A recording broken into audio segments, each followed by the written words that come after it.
Денеска започнува да се применува законот за регистрација на возила со странски регистарски таблици на територијата на Република Северна Македонија.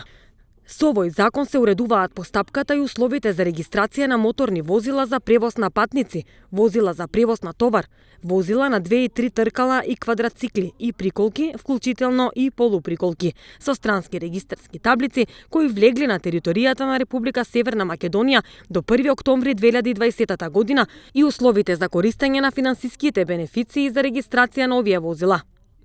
Сопственикот или корисникот, односно лицето овластено со отуѓување на возилото или лицето кој ќе го купи возилото, кој ги исполнува законските услови, регистрацијата ја врши врз основа на поднесено барање за регистрација.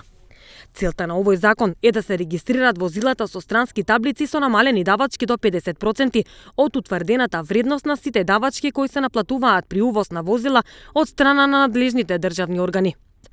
Одредбите од овој закон се однесуваат на возила увезени до 1 октомври оваа година и со најмалку Евро 4 стандарди ќе се применуваат за време траење од 1 година. Со ова мерка ќе се обезбеди системско регулирање на учеството на овие возила во сообраќајот и приход на средства кон буџетот и домашната економија во висина од 25 милиони евра, кои ќе бидат наменети за проекти од интерес на граѓаните, беше наведено во законското образложение.